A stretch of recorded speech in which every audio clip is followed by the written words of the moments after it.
স্থাপনে প্রবাসী ব্যবসায়ীদের সব ধরনের সহযোগিতা করবে সরকার। সকালে প্রবাসী কল্যাণ মন্ত্রণালয়ে 10 প্রবাসীকে সিআইপি কার্ড প্রদান অনুষ্ঠানে এই আশ্বাস দেন প্রবাসী কল্যাণ ও বৈদেশিক কর্মসংস্থান মন্ত্রী নুরুল ইসলাম। সে সময় তিনি বলেন, প্রবাসীরা দেশে বিনিয়োগ করলে বিদেশে শ্রমিক পাঠানোর দরকার হবে না। বিস্তারিত সাইরাস মাহমুদের রিপোর্টে। আর্থিকভাবে সচ্ছল হতে পরিবার পরিজন ছেড়ে এসব মানুষ থাকেন বিদেশের মাটিতে। সেখান থেকে দেশে পাঠান অর্থ, আর সেই অর্থ দিয়ে চলে দেশে থাকা স্বজনদের ভাগ্যের চাকা। দেশে উপযুক্ত কাজের যোগান থাকলে হয়তো তাদের বরণ করতে হতো না প্রবাসের এমন কঠিন জীবন।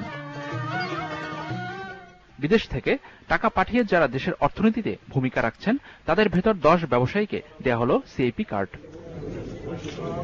মঙ্গলবার প্রবাসী কল্যাণ ভবনে প্রবাসী কল্যাণ ও বৈদেশিক কর্মসংস্থান মন্ত্রণালয়ের মন্ত্রী নুরুল ইসলাম বলেন, 2015 সালে প্রবাসীদের পাঠানো অর্থের পরিমাণ ছিল 15,317 মিলিয়ন মার্কিন ডলার, যা বাংলাদেশের মোট জাতীয় উৎপাদনের 13% সমান। তিনি বলেন, প্রবাসীরা দেশে বিনিয়োগ করলে বিদেশে আর শ্রমিক পাঠানোর দরকার হবে না। এমন কর্মসংস্থান আমরা সৃষ্টি করতে পারি না যার জন্য এদেশকে আমরা কাজে লাগাতে পারব। সুতরাং এই কাজে লাগানোর জন্য আপনারা এগিয়ে আসেন।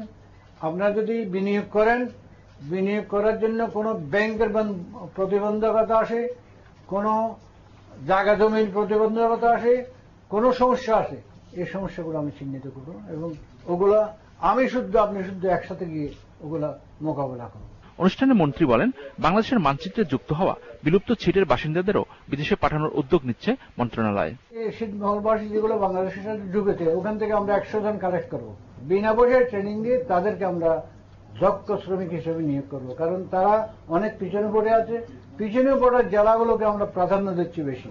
সিআইপি কার্ড পাওয়া অনাবাসী বাংলাদেশি ব্যবসায়ীরা আগামী 1 বছর পাবেন রাষ্ট্রীয় নানা সুবিধা।